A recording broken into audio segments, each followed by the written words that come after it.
translation is thus. Give yourself to God daily. Keep yourself to God daily. And make tomorrow be as today. We give homage to the Creator, who is like our Father, and who is like our Mother, who is everything that we can perceive, and everything that we cannot perceive, who is everything, yet is no thing, who comes to us in the form of the Netzeru Ra, who is the light of the heavens, light of the inner planes, as well as the light of our lives, who shines the light for us on the path of Maati, which is the path of truth, justice, righteousness, and harmonious balance, who comes to us in the form of the light of vitality, giving us the strength and the endurance to live and act upon that which we know to be true. Homage to you, the one who shines in and through us, as a beacon of light for those who are blind to the facts of their place, their position, and their responsibilities in the divine scheme of things. May we be Ma'akeru, true of thought, word, and deed, to our highest reality, and in our moments of crises and the dark nights of the soul, when it appears that everyone and everything else has let us down, so it is and so shall it be.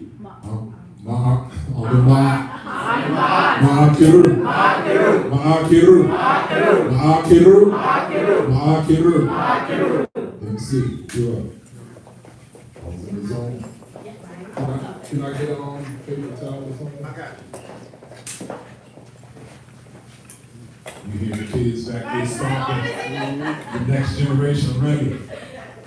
And then put me in, coach. But Eon away. Eon away. So let us all trust that when we put our best effort forward, that all things will be in divine order and all things will remain in divine order. Bring your attention to the statue of the Netzeru Jehuti. The Netzeru Jehuti is the Ned Meru Netter, the Sesh Netzeru. He is the Lord, the Master, the owner of the divine words. He is the scribe of the Netzeru. May he guide my heart, my tongue, and my mind in these sacred matters that impact not just how we think, but how we live. I bring acknowledgement to the Netzeru Ra, who emboldens me to fully embody myself as the spiritual father of this community. I want to acknowledge the Netzeret Heru, which is the mother of our temple, for giving me the dexterity to dance and weave in and throughout topics and to create a sacred tapestry that is good for our overall ethnic image as well as our divine heritage. So we're speaking about Maat, so I want to start with the quote, speak Maat, do Maat. She is mighty, she endures. Her value lasts in the hands of those who know how to use her. Ma'at leads to sacredness. So if you notice, it refers to Ma'at as a she, but we understand in our divine language that can also be translated or transliterated as it. So it could be speak Ma'at, do Ma'at, it is mighty, it is pure, or it endures. Its value lasts in the hands of those who know how to use it. Ma'at leads to sacredness. Being that Ma'at is the Netzeret of the year, it's only right to continue our discussions about as many applications, right? Sure. That goes beyond the books. I repeat, it goes beyond the books. What we do here is not solely a scholastic endeavor, because without the experience, without the insperience, the scholarship has no soul and it falls flat. Would y'all agree? Sure. Yes. Now, do y'all remember what we spoke about the last communion? Sure. What did we speak about? What was the topic? Art, music, and Another M. Art, music, and metaphysics. metaphysics too. So today we're going to graduate into Ma'at in mental health. It's only right. And I just literally found out yesterday that May is supposed to be the month of mental health. And then we just say at the beginning that all things is in divine order when we put our best effort forward. So it's about May, the month of mental health in Ma'at. So that's a very interesting topic because I find myself sometimes getting very aggravated and irritated with the community. Because when it comes to religious leaders and spiritual leaders, I know sometimes we get up here and people say, oh, I'm not religious, I'm spiritual, but a lot of times in the community they use that religious spiritual thing interchangeably.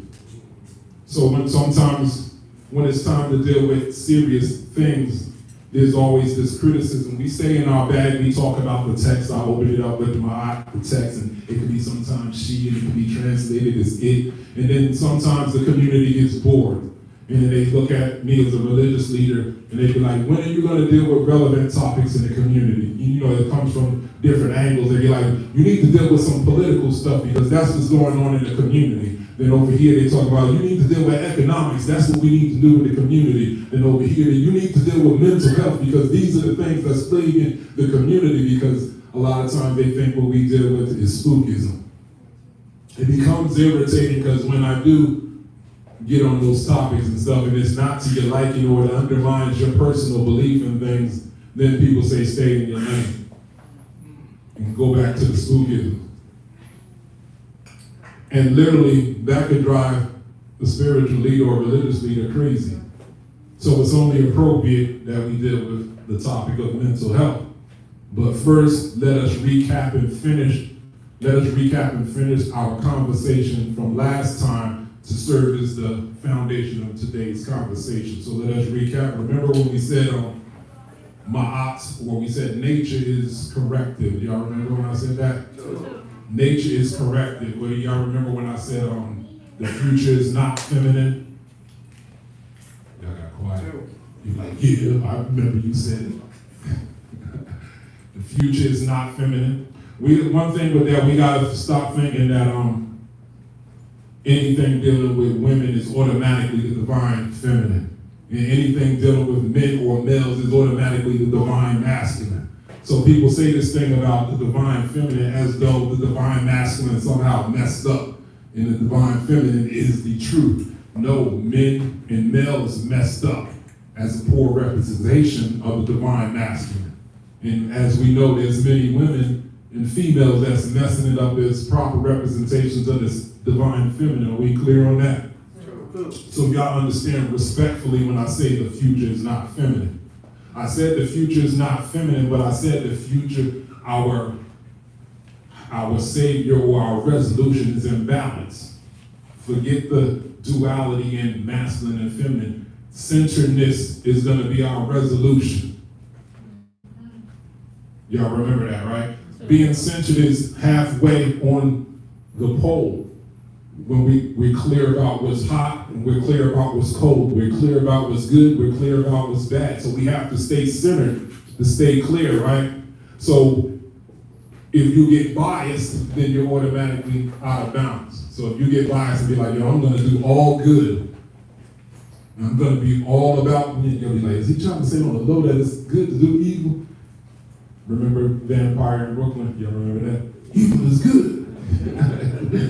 So if every day's a sunny day, then what's a sunny day? So evil is good. Y'all remember that?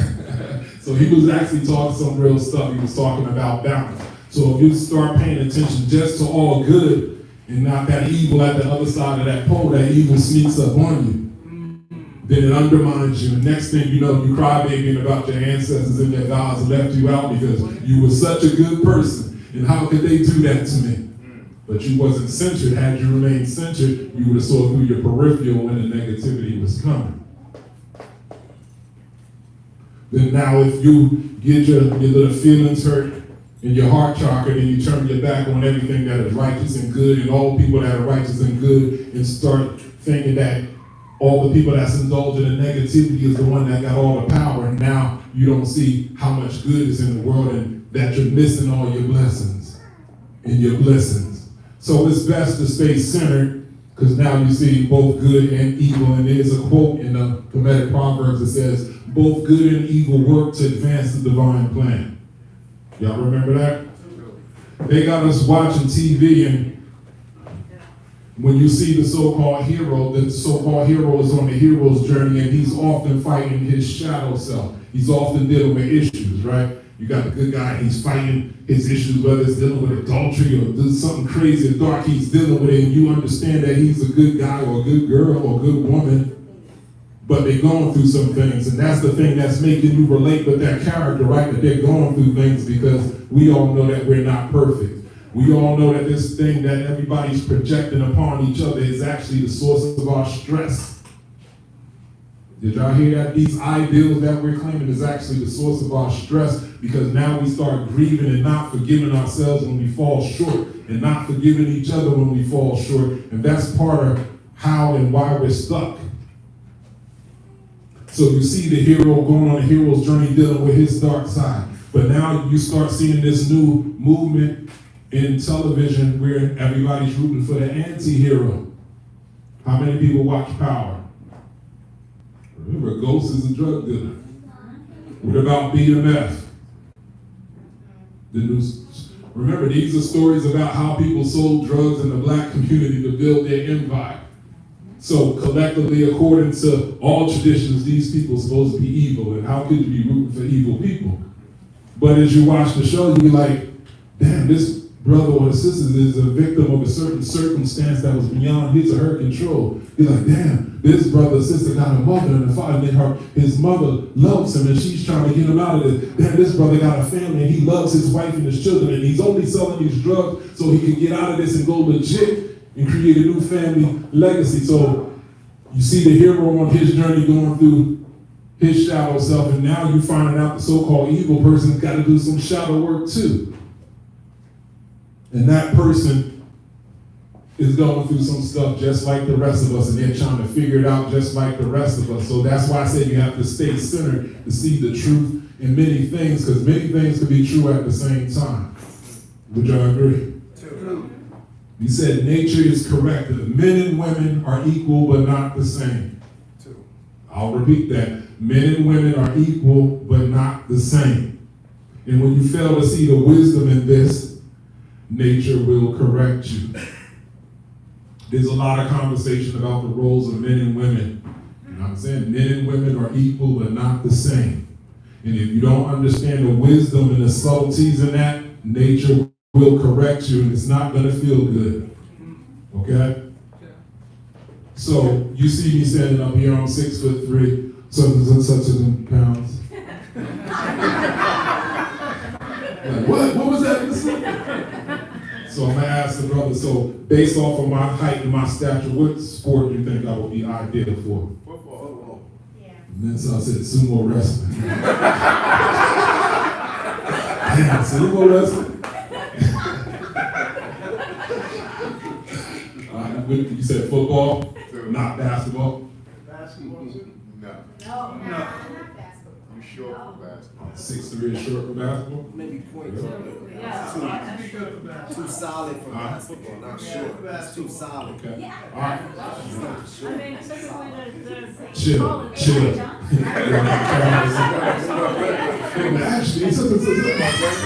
they're actually talking about it.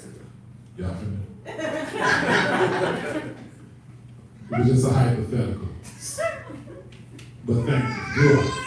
All right, so now, what if I throw you off and say, but I want to be a figure skater? Why? I love Huh? I love figure skating, but you don't look like you might be light on your feet. But why? Who's to say that I can't be a figure skater? Y'all can't see me up here like balance. for that 20, I'll be like, oh, he got it. He actually did, y'all, but y'all be scared. Y'all appreciate the discipline that goes in it. Right. So I could do it, but should I? No. I could do it, but is it ideal? So when I say nature will correct you, So now, you have to ask, what is the energy expenditure of you doing something that's against your design? So you can do anything, but at what cost? Nature is corrective. If you'll go against your organic design, your health will fail. So now you can do anything, you could be anything, but what is the cost? Women could do what men do, and sometimes y'all could do what we do better than what we do. Men could do certain things women could do, and sometimes we could do it better, but what is the cost? Usually the cost is something on a hormonal level, right? When women become too good at things that's traditionally known to be masculine, it becomes some type of hormonal problem. What happens when a man hangs around a beauty parlor for too long? Some changes start happening, right, in the dresses and stuff. So something starts happening hormonally that's beyond your control.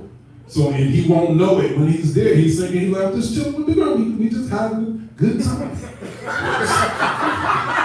I need to chill with that somebody. Is that your kid? I told you when something was up with it. I told you when something was not right with it. Don't do that. 2 seconds. We're gonna strike that from the recording. Live. So it will cost you your health in the long run. So nature is corrective. Nature is not going to argue about it. It's not going to have a discussion. It's not going to hold court. The court of nature looks like what? Tsunamis. It looks like brush fires. It looks like floods. And do you think nature or nature cares about the inconvenience of a flash flood causes? Nature, when it's correcting, it don't care about us Negroes. That somebody got to die a lot of times. And we don't like that. We want everything to always work out. We want it to feel good. We want correction to feel good. And that's not required. Y'all watched the Marvel movies about Thanos. So everybody, they tried to sneakily make Thanos a bad guy. Remember, he talked about there was a balance in the universe and that everything was in balance. In order to bring things back in balance, half the population had to go. So nobody asked how to become so imbalanced. It became so imbalanced because of humans and selfishness. So he was he wasn't even wanting to do it. He was just like, we gotta be done. He was the harbinger of something that was inevitable. And by the end of the movie, half that population was gone too, right? But humans and now we're gonna make another movie to somehow fix it. So we never want to be the ones to change. We never want to be the ones that get in divine order. So it's easier for us to make a demon out of a messenger of something that's inevitable. So when that inevitable happens, so us in our immaturity starts calling it evil. That's how messed up we are.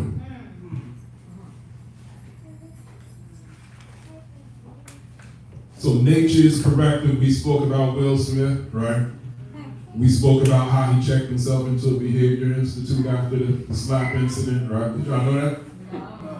No, I don't care about that either. I care because everything is interconnected. And all conversations and energy that's going on about everything in our community affects all of us.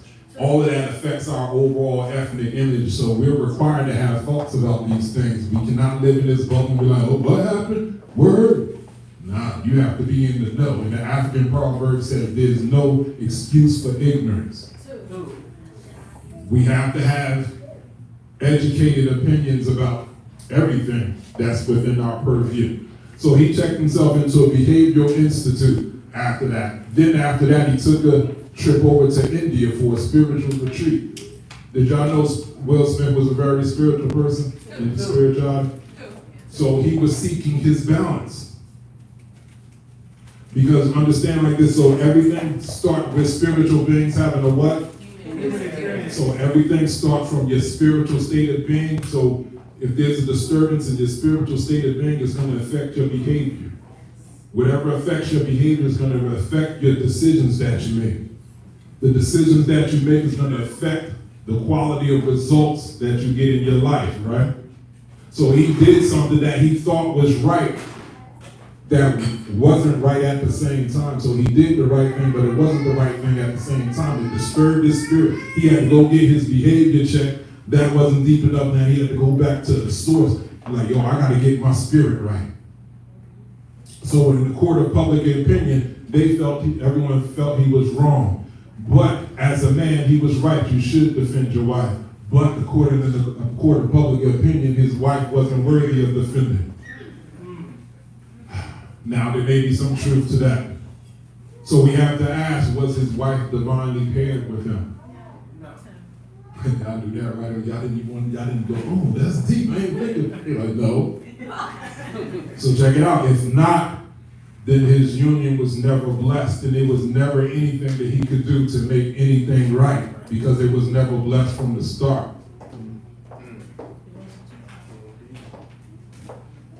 That's deep. So do we live our life like that? Do we start with the divine first to make sure everything is divinely ordained? Because not, it's a toss. Right.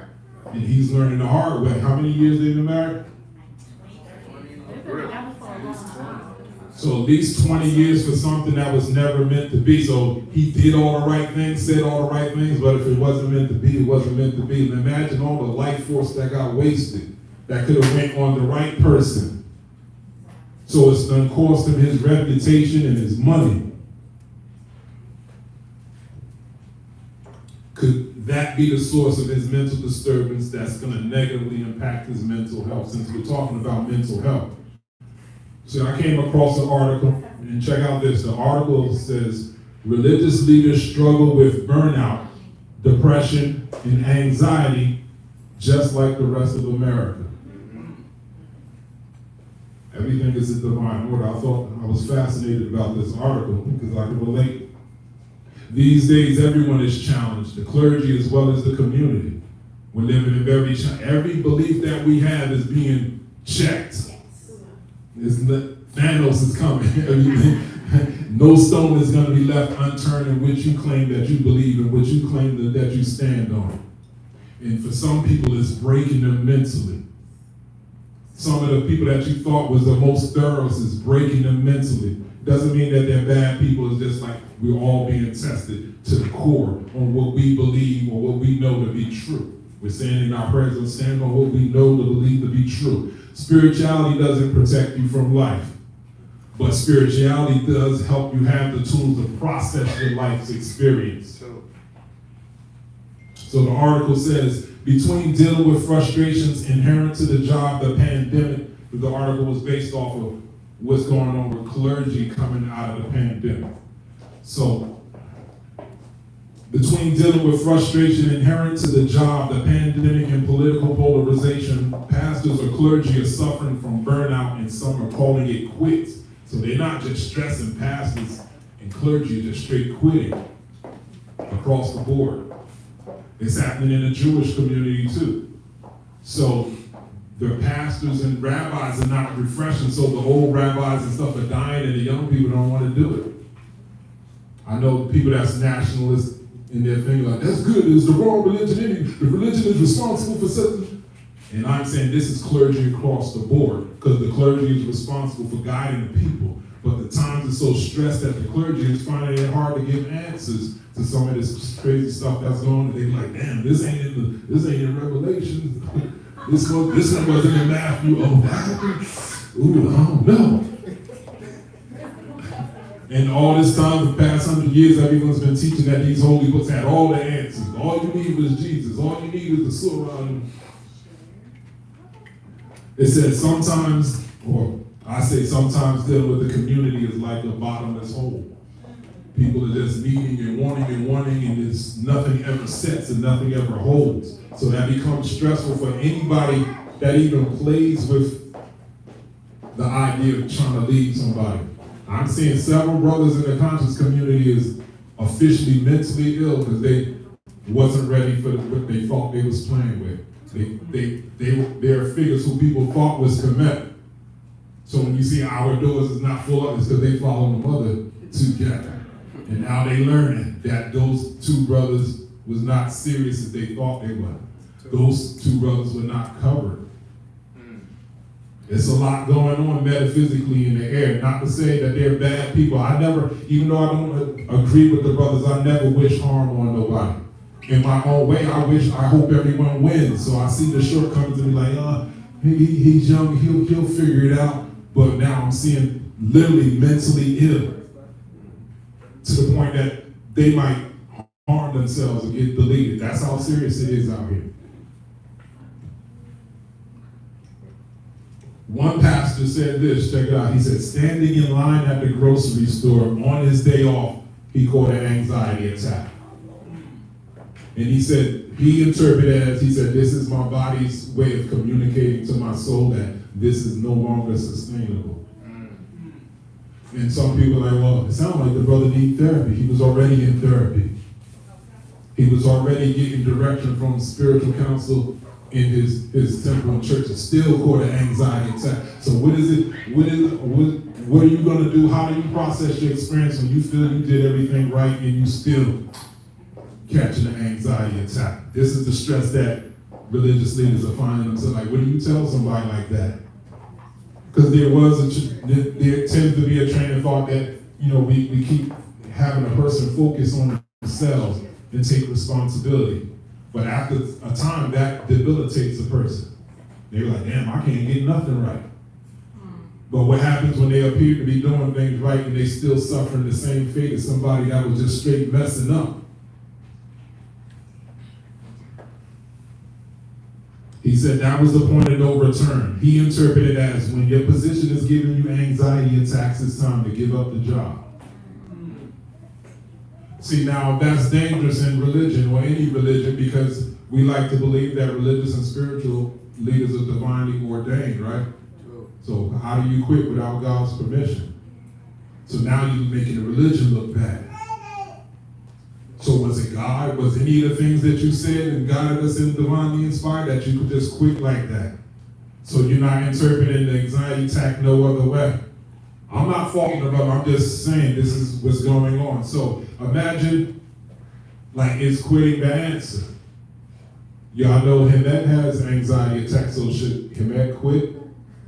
Y'all know how significant and how significant Hemet is in the smooth running of this temple. What if she quit? I would be messed up. What if I go through things like I'm just coming back from a break and I was just giving us Saru and Hemet props for being able to take the reins while I take a couple steps back. So say I say, Hemet say, man, I ain't going back there, man. I'm just gonna do this rap thing, get back in the studio, put out some beats. That's where my heart really is. And this don't give me no stress. I don't know, because there's no pleasure in getting up here and speaking to people who hear you but don't listen. So you be like, I got to find something else because this ain't giving me the peace of mind. And they want me to come up here happy. That's called transference. When you give your life to the service of others and you get nothing in return. So here it is. You have the community, they dump on you. And you help them because that's what it is you're trained to do. They dump. And then y'all be hitting us with some serious stuff. We're like, ooh, all right, that's a challenge, and when you're going through some mental stuff to make y'all situations make sense, but it's still a dump. And sometimes after a session, I'm like, I don't know how I got the answers for that, but I got that stuff, but I'm tired. Somebody else called. Something like, what's going on in the universe? So they jump in. Sometimes there's reciprocation, but most times it's not. Most times it's free. Most times it's hours of our time. So many leaders are suffering in silence. So the clergy is holding on in silence and the idea of confidentiality because we're holding the shadow work of a whole community. Did y'all hear that? Spiritual leaders are holding the shadow work of the whole community. People are coming to you in confidence. What if 80 people came to you in confidentiality? And sometimes you have answers and sometimes you don't. Do you know that we kick ourselves when we don't have the answers because we're in a position that we were supposed to have the answer? So you're like, damn, what's that mean that I didn't know the answer to that? So check it out.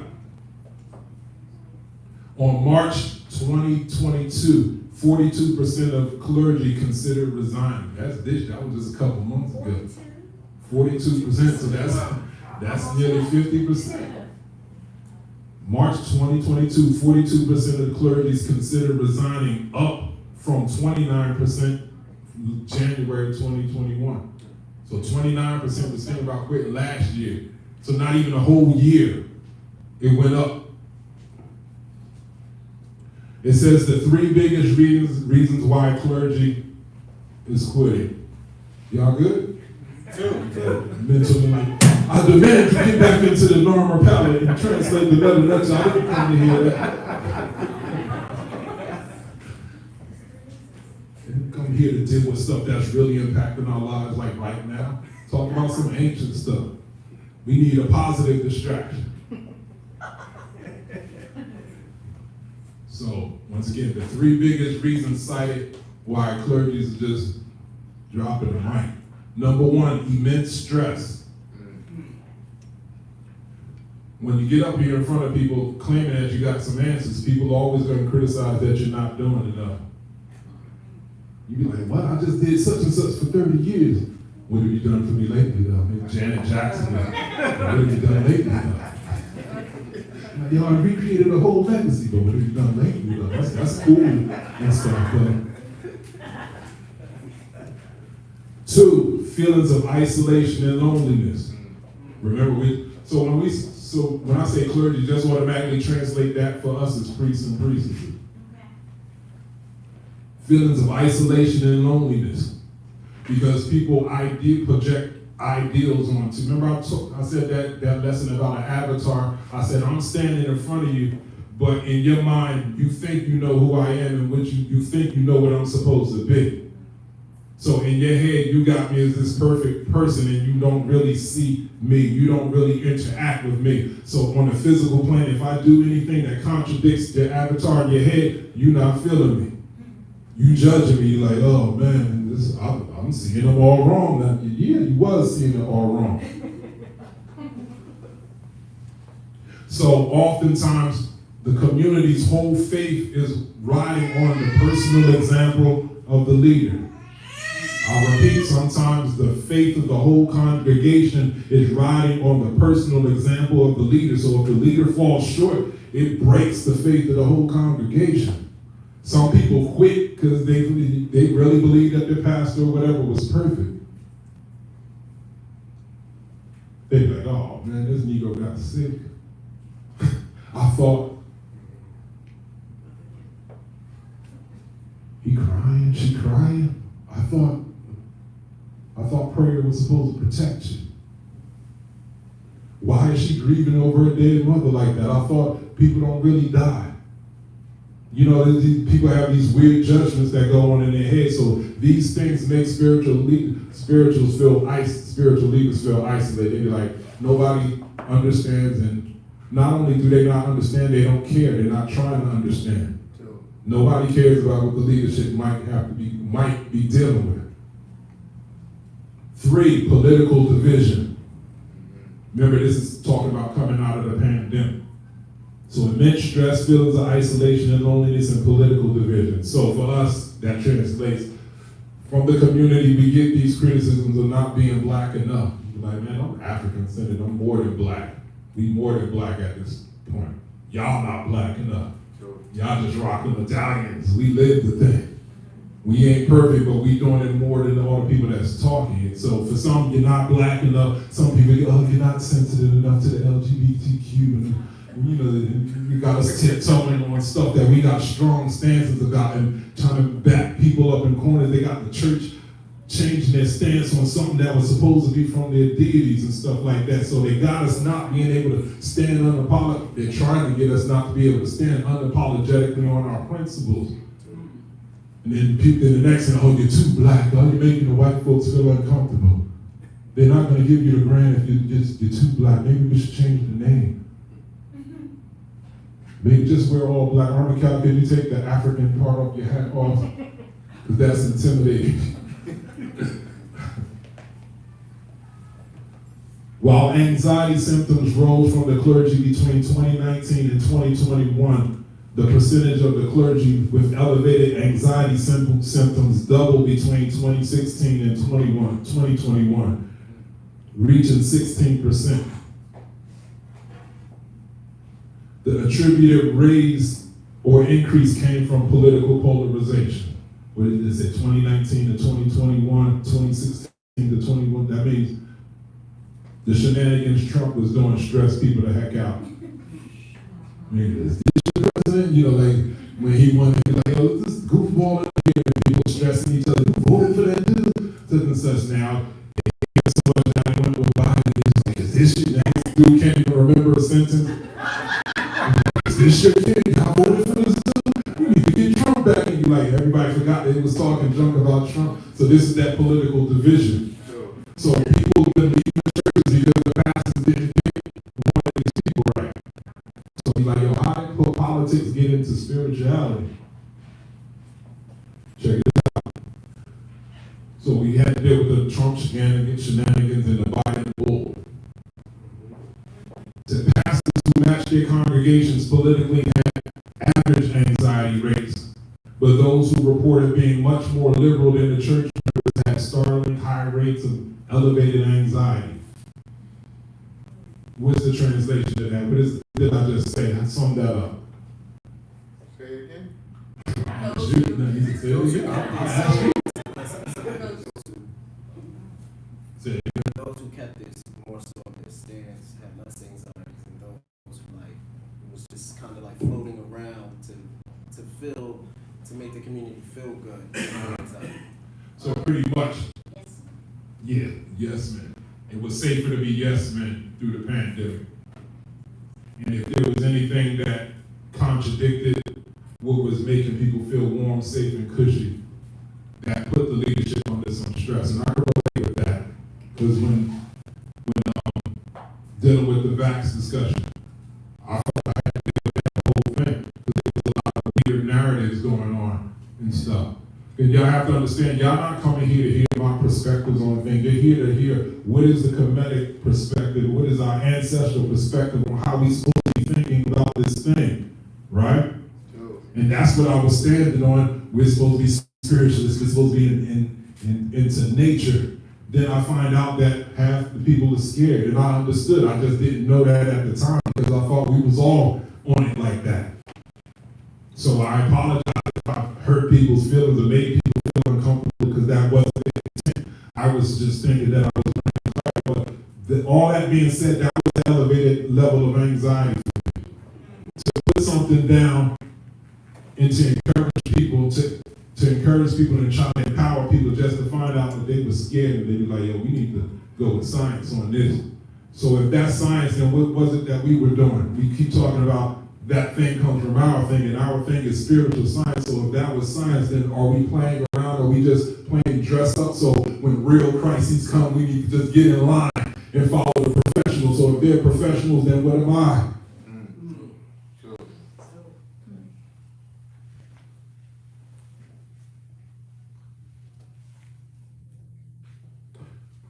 Reverend Adam White says there's a certain level of job frustration built into the job. He said, you're up here preaching and you want to see the gospel. You want to see our sebayit, our teachings, and said you want to see the teachings change people's lives.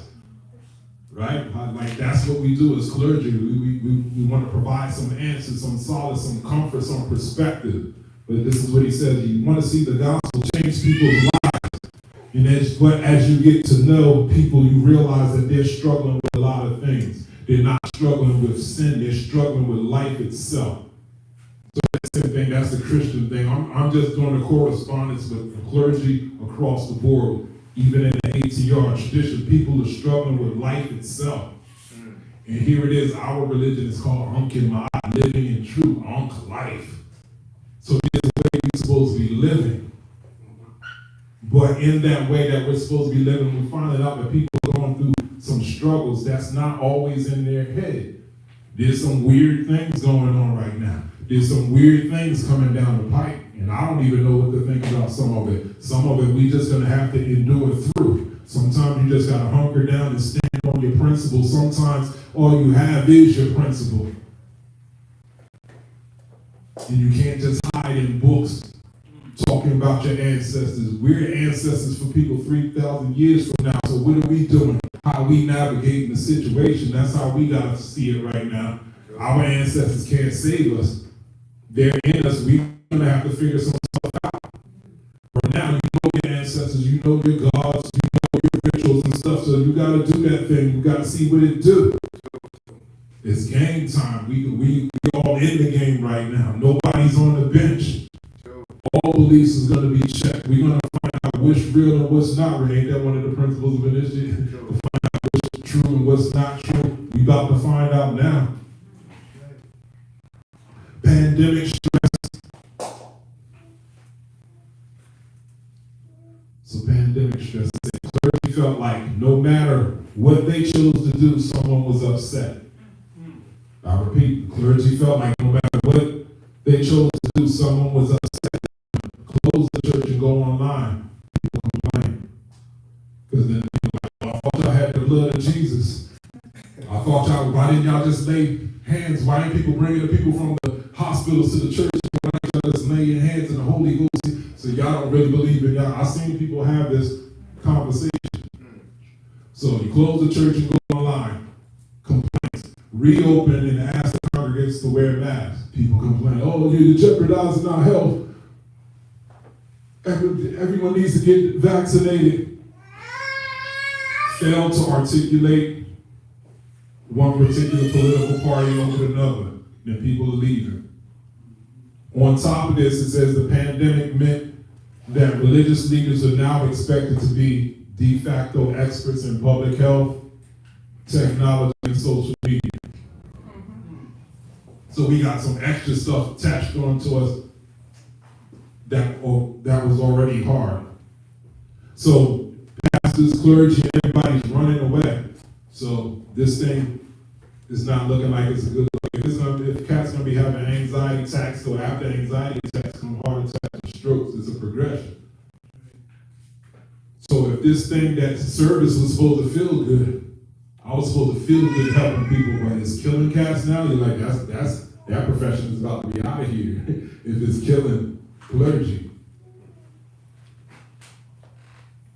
But you see, what it says, the pandemic exposed exasperating pre-existing tensions within the congregation.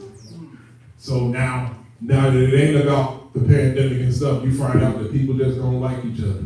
All this time, so everybody had to stay up in the house, and now you're like saying negative stuff about each other and stuff. So, but see the underlying thought. So, pandemic exposed exasperating pre-existing tensions within the congregation. Close the church, go online, people complain. Open it, tell people to wear masks, they complain. Get vaccinated, people complain. Don't get vaccinated. So you see the problem becomes with the people.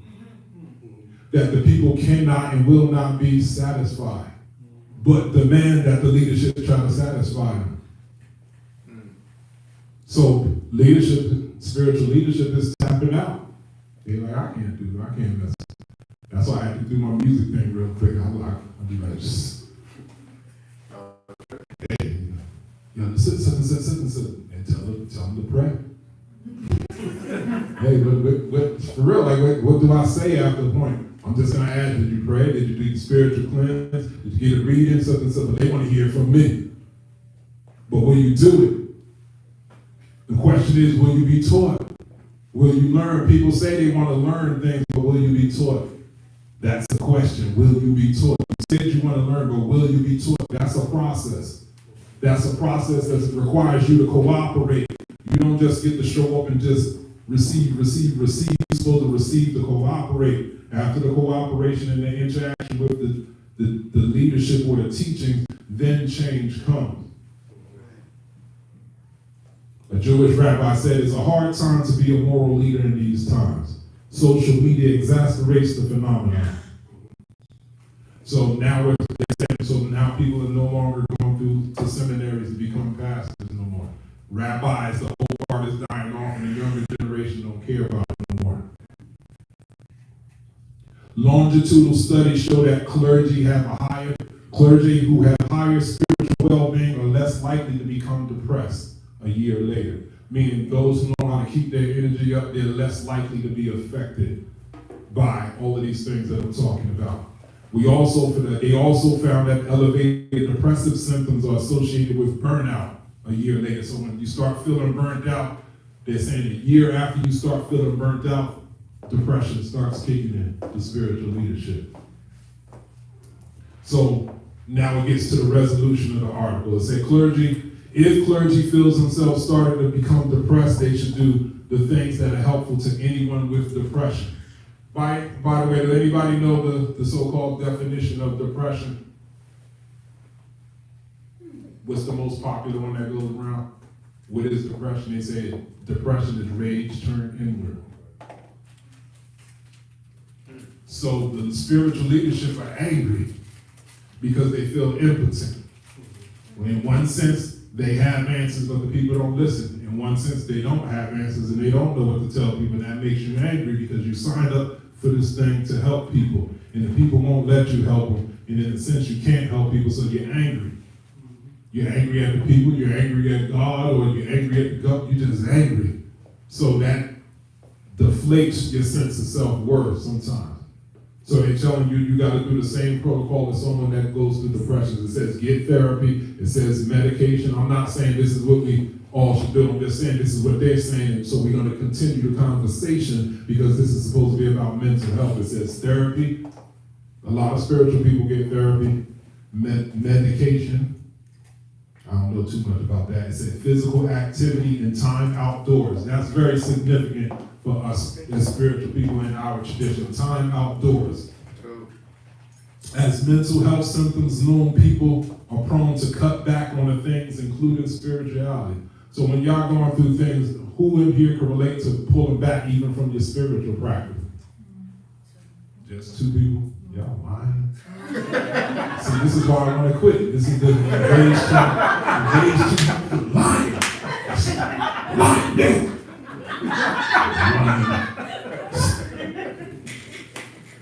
Because everybody think we supposed to be walking in love and light and blessings today. It's like, no, I'm in the darkest place.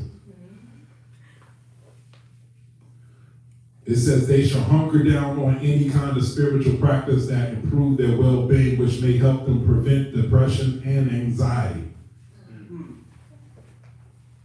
It says, talking about the resolution for the community, make your clergy or the leadership feel loved. Check it out. Clergy, remember priests, priestesses, we ain't talking about pastors and imams, that too, but anybody that's in the spiritual leadership capacity. Do y'all understand in 2022, clergy has a terrible reputation. No one respects clergy. They see clergy as swindlers. They see them as agents. They see them as ineffective. And there's even associations with pedophilia because of the Catholic Church, not necessarily in our tradition. I'm just saying the whole idea of clergy is not highly respected. So how can you expect the highest and best thing from some people that's walking around thinking they're helping, but everything about them, everybody's directly or indirectly taking shots and disrespecting? So it says congregants can make a difference by doing little things. Take care to acknowledge the religious and spiritual leaders as these people, as people, and pour into these men and women that give so much. It said, I say pray for them because so many people and things are praying against them. We had Katie get up here and talked about when y'all all prayed for me. And now I'm up here looking sexy as ever. You know, like that prayer works. You know? Prayer works. So you're going to have to pray for your leadership to keep them. Remember, I said this is spiritual warfare out here. In the ATR, they call it juju. Christians got juju. Muslims got juju. Negroes in the conscious community got juju. Just thinking a negative thought is juju. Everybody's not always got a black candle on the altar wishing hateful things about you. Right. Some people they hate when we post something online. Yes. You might be looking too sharp in the picture and they hate it. It's still all energy.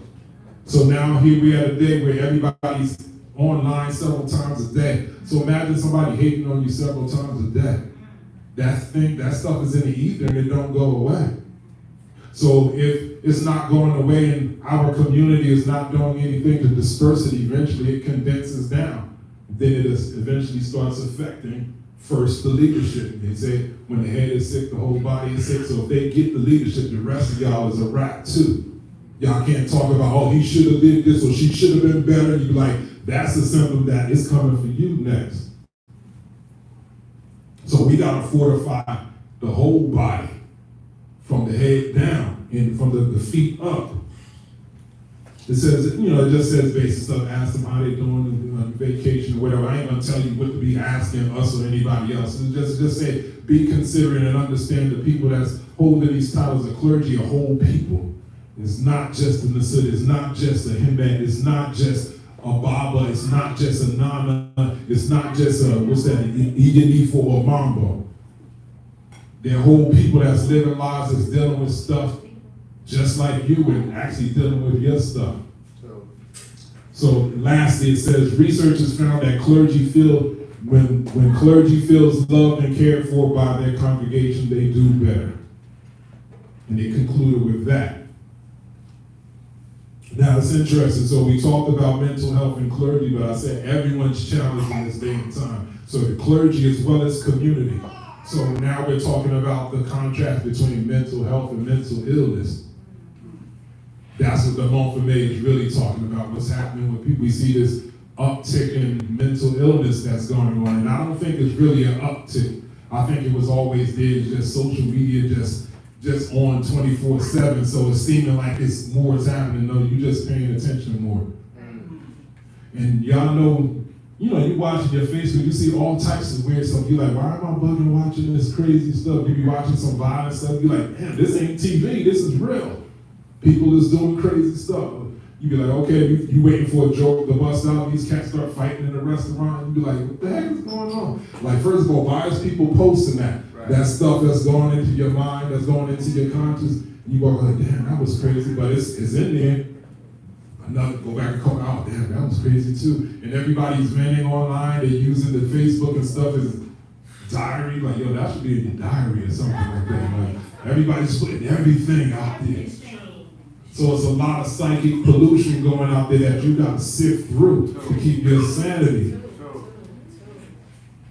So check this out. So now we're talking about mental health and the contrast between mental illness. So now we get into some traditional stuff. We read a whole article, we heard science. So I do stuff like that just to let you know that I respect science, that science is a lot of times catching up to what we know already.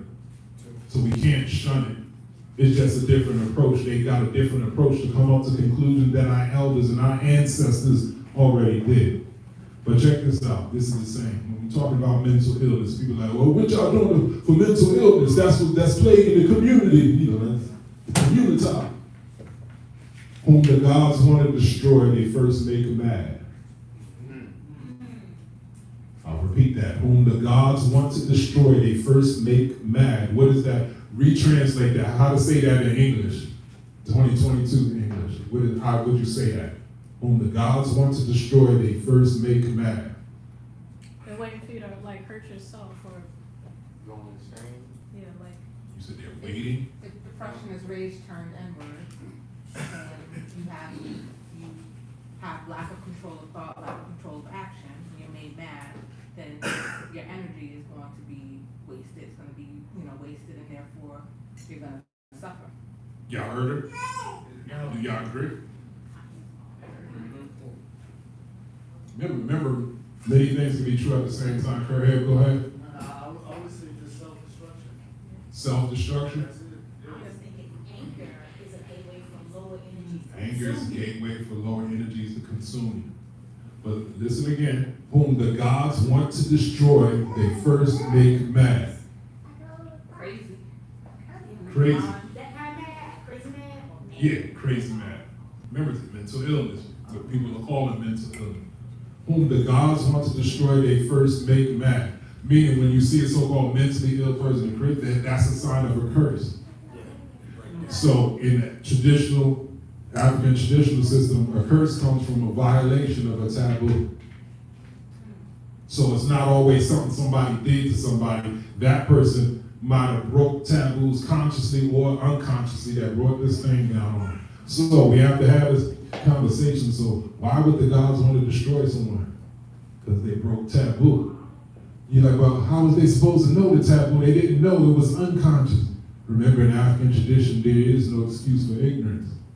We're supposed to be on this quest for knowledge at all times. You're supposed to listen to your elders. You're supposed to listen to the priests. You're supposed to listen to the readings of the year.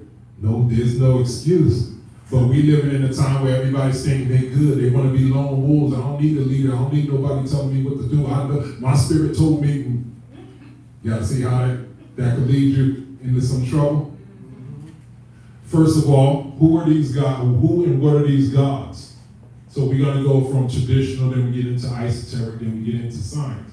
Who and what are these gods? We say the Neteru. So what is the stock definition of the Neteru as how we teach it? Divine forces in nature. Divine forces in nature. Go ahead, there's more to that. Archetypes of nature, reflections of nectar. That are responsible for what? Or existence. For maintaining life as we know. So remember, these aspects of nature that are responsible for maintaining life as we know it. So the sun is a god, the earth is a god, the wind is a god. You know, most people still hate that word God, but we talk in English over here. So now, listen to that again. Whom the gods want to destroy, they first made. So why would the sun want to destroy you? Did the earth really want to destroy you? You were trying to destroy it. Yes. She said, we're trained to destroy it. The process of cleansing And is it's destruction. The process of cleansing is destruction. Y'all getting deep with it. Okay. So, are we people of the earth? Are we people of the cosmos? So, as above, so below, right? We're spiritual beings having a human experience, right? So, what if I was to tell you that because we adopted Western culture, we become so comfortable in Western culture that we consciously and unconsciously, directly and indirectly are in violation of our gods. Consciously, unconsciously, directly, indirectly, because we've embraced Western culture. So here we are up here with air conditioning. All right. Spiritual beings having a human experience. So when I say me and I, you see my finger, I'm pointing. Remember, we don't exist on this planet. What if I told you you're not even on the planet? Am I this body? So it'd be like me, I. So we're pointing at our body because who we are really exists beyond this. So this thing that we're calling a plane is our agreement. So, and we're just communicating and interacting with each other through this body. Remember I said we're gonna get esoteric. All right, so now, on the body, we have clothes, right? So your clothes are either gonna be conductive or not conductive. We're energetic beings. So cotton breathes. So cotton is a good thing to have on your body, but leather is not a good conductor. Leather blocks conductivity. Wool blocks conductivity. So now we get into fashion and we're wearing all types of stuff on our body that's stopping how we stay connected to source. You see how we begin in violation. So we're from the earth and we're supposed to stay in communion with our gods.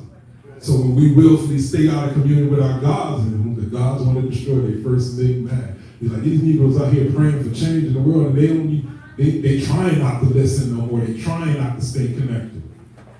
What's that on your feet? On our feet? What's on the bottom of our feet? Rubber. Rubber is an insulator, so it's not conductive. So here we be wearing wool, here we wearing leather, not conductive, not conductive. That's disconnect. Every time I say not conductive, disconnect. We got rubber, disconnect. Marcus Garvey, even in his book, he was speaking about rubber way back in his day. The rubber on the bottom of the shoes. He said we got to take the shoes off. But he was a Jamaican man. He knew about that. So here we are. How many floors to this building? And we're on the ground floor, right?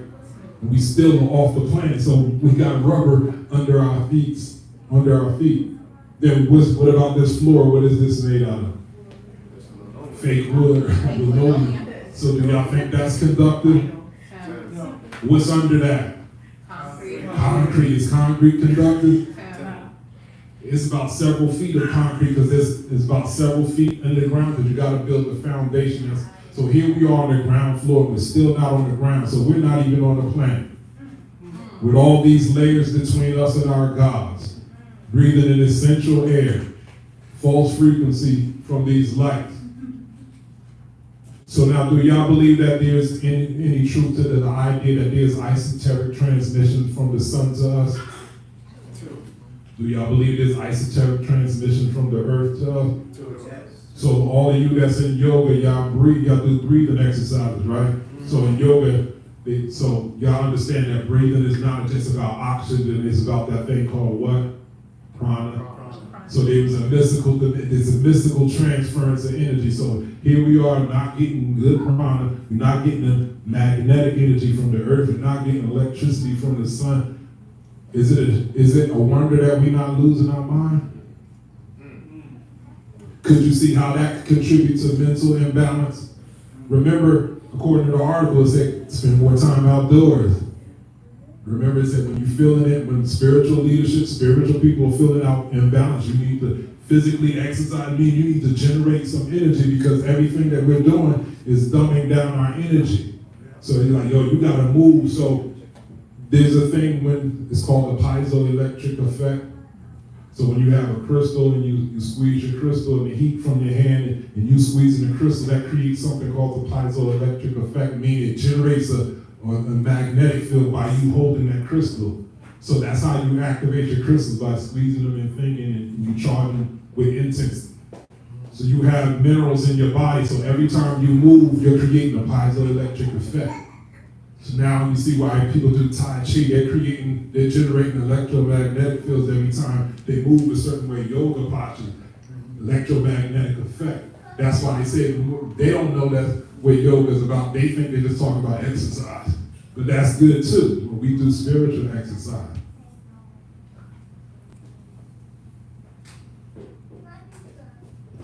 So our way of life is on preventative maintenance. That's why at the beginning of communion we do that opening the way ceremony where we talk to our organs, because there's divinities in our organs. So that's why it's important to come together. So collectively we're always clearing ourselves. We're always purifying. At least we help get rid of some of the layers, because everyone is always not consistent at home on their own. At least when we come together, we do some powerful things and hope this vibe that you leave here would at least last with you a few days. But for those who don't come, and they always got an excuse not to come, they can't even get this. So best believe layers is piling up on everybody that's keep failing to come. And then those people actually sometimes affect your experience. You're like, it was harder for me to connect because this Negro next to you ain't been here in like 3 years, and they bringing all this heavy stuff. And so we got to work through, cut through some stuff, because people bringing some heavy layers in. So we need you doing your work, so you come in already kind of light, and we build up from there. So preventative maintenance, am I saying that just walk around naked and barefoot and stuff like, is that the cure to mental illness and sick? You know, they want to make memes like, this fool think walking around naked in the sun is going to cure mental health or mental illness. So I say no, but I say I'm not a medical, I'll say I'm not a health professional, I'm a holistic health professional. I'm not a naturopath, I'm a naturopath. So as initiates, y'all just understand the esoteric and metaphysical implications of that. And we understand that as a human being, this is a whole complex. And as a spiritualist, we understand there's equal parts, physical, mental, spirit. You know, we have protocols in addressing these things. That's what we do in our tradition. So we have our shamans and healers, and they have their shamans and healers called pharmacists. So we try to promote eating right, because remember, if everything is energy and energy transference, there's certain magnetism that comes from your vegetables. You get magnetic energy from your vegetables, you get electric energy from your fruits because they up in the trees. So you need both to reinforce your electromagnetic energy. And then you need certain so-called superfoods, combinations of foods that's going to even bring you up even higher. This is natural pharmacy going. For instance, y'all heard of ginseng, right? The active compound in ginseng is called ginsenyosides. So our healers know that. So our healers will pair that with something else and pair that with several other herbs that'll bring forth that quality and that energy and that. So when you eat that supplement or that concoction, you be like, oh, I'm feeling good.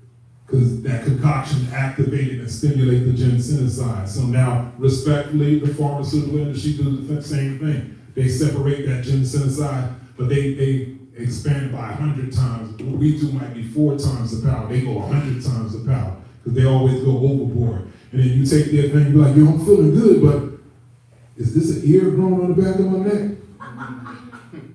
Side effects, right? Because it's too strong. Because they forgot to realize that inside the ginseng, you got the ginsenosides, but you got something called cofactors. There's other things that they said don't do anything because they're looking for a certain effect, But there's several other things that work in conjunction with the ginsengicide that has a holistic effect upon you. So they fail to do that. But the whole point is you have both. There's pharmaceuticals in both. So no, I'm not saying the natural way cures mental illness. There was a movie, I forgot the name of the movie, it's called Captain something. It was about a white family. They moved in. They speak how a lot of our people speak. They lived off the grid. They went into the woods. They lived totally off the grid. They ate from the land. They was doing the face paint, doing rites of passage. They totally disconnected. Like how a lot of our people drink that we supposed to be doing. And if you watch the movie, you notice you're like, where's the mother at? Where's the mother at? And you realize the mother had passed. And the father's grieving for the mother. He's having visions of her and stuff. And he's raising the kids. And as you go on in the movie, you find out that the father wasn't even into that way of life. He was honoring the mother. To find out that the mother died from, she deleted herself from mental health issues. The kids hated the father. You know, people grieve different. Started giving him a hard time. So her family's giving him a hard time for keeping the kids out there in nature. See, when you see that, some people say, see, that's why you gotta watch out from that natural health thing. Y'all niggas need to go see the doctor, right? See, she died doing that natural stuff. It don't work. Wouldn't they be right in saying that? Nobody would have known. She would have never knew that she was still gonna kill herself because doing the natural thing. She did everything that we just talked about. She got the sun, got the clean food, and she still deleted herself. But on the other end, respectfully, she didn't want to end up in a mental institute. Just because you take the medication, does that mean you're automatically protected from offing yourself? No. A lot of times, people willfully stop taking their medication because it got them feeling like a zombie. And they be like, yo, I'm not feeling human, I'm not feeling myself. So they get off the medication, don't want to go into the institute, so they wind up deleting themselves anyway. So we can't say the natural thing is the only way. We can't say going to the doctor, getting the medication is the only way. I'm saying in the spirit of Maat, which is everybody has to be active in their own healing, in their balancing process. So sometimes you might just have to mix and match. Sometimes you can do the natural thing, and if it's not giving you what it is supposed to give it, it's okay to seek counsel and guidance from a so-called medical professional. And if you was from that side and you was doing that and that's not working, it's okay for you to get guidance from a holistic health medical professional. And it's also okay, people in different traditions, to seek out other specialists in other traditions. As a Kemite, you might have to see a Vodou practicer for some of the stuff. Vodou might need to come see us. So we got to get out of this thinking, my tradition got all the answers. We got that from Christianity, Islam, and so, oh, my religion is the only one. Just read the Bible when you get it. Just read the Quran, and we brought some of that into that. Oh, just read the Persian Haru. They got it all from this. Just do what the ancestors done, and you should be good. It's not always cut and dry like that. So, to bring it all home, mental illness, the reality of it. There are some things that our ancestors, our continental ancestors done. And there's some things that our continental ancestors that didn't do that are responsible for setting the circumstances of why we had to come over here. Step one, there's some things that our ancestors over here done, and our ancestors didn't do over here that are responsible for some of the things that we're experiencing right now. Three, so as a mixture of what our continental ancestors done and a mixture of what our continental ancestors over here done and didn't do. What's going on in our life is a combination of results from that. So we talk about 7 to 10 generations of curses that has to be undone. So I can't get up here and say, just be African and that's going to be the cure for it. Because that's what people are waiting. So what is the cure for mental illness? There ain't no cure because there's certain people that was never supposed to be here on this planet. There's certain bloodlines that was never supposed to mix, but now that they did mix, it's evil on this planet that's here and it's never going away. So We have to have this conversation, an uncomfortable conversation about all this lone wolfism in our community. Everybody's walking around making mistakes like they meant to do. Just ask anybody that's a so-called single parent, are they proud of that? A lot of them be like, damn, I really shouldn't have had a child with this individual. That's right.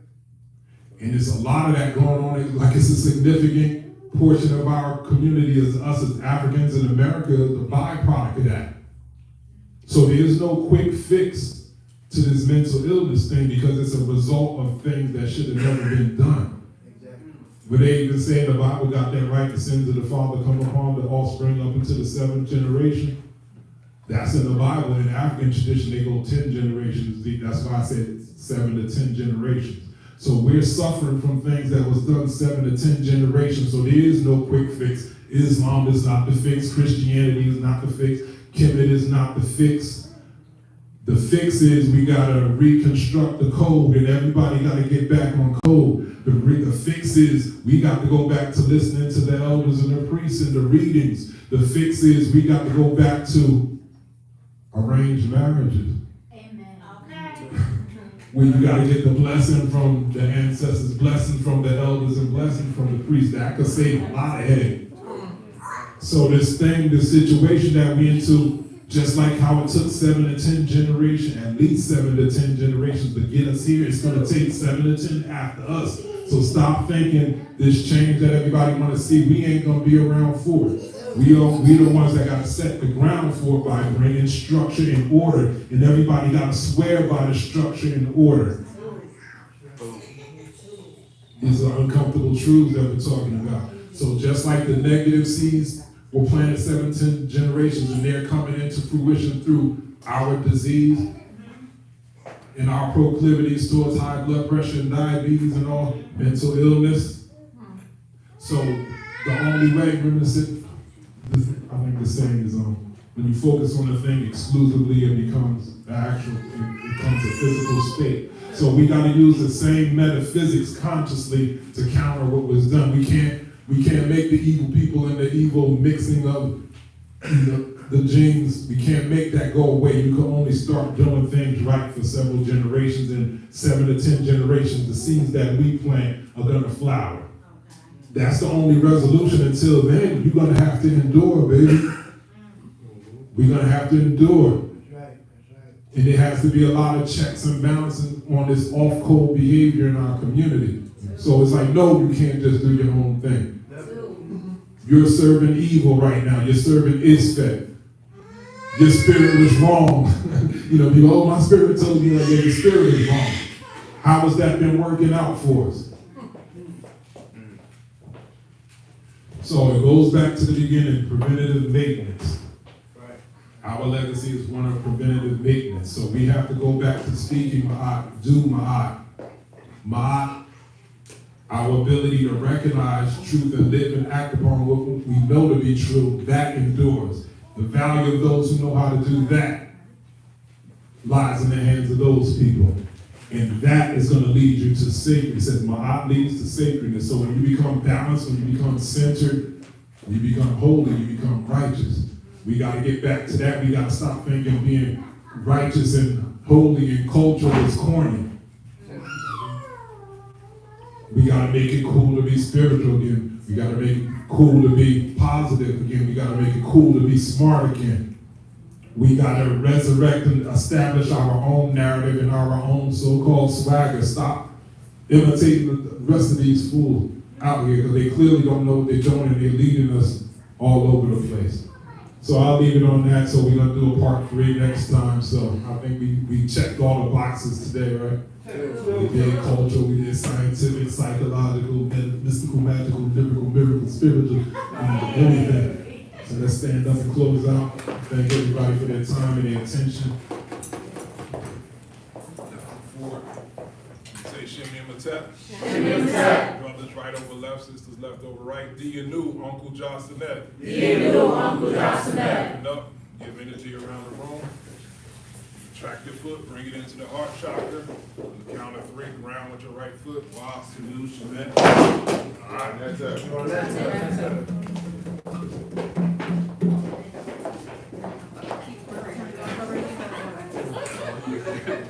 for those of you who joined us on Facebook and YouTube Live. We appreciate the donations that you send, the reciprocity for the energy that you received today. Donations can be sent by PayPal to templeavenue@gmail.com or by Cash App to $Temple Avenue. We'll see you all again on the live stream in 2 weeks for our next regularly scheduled communion. Shamima.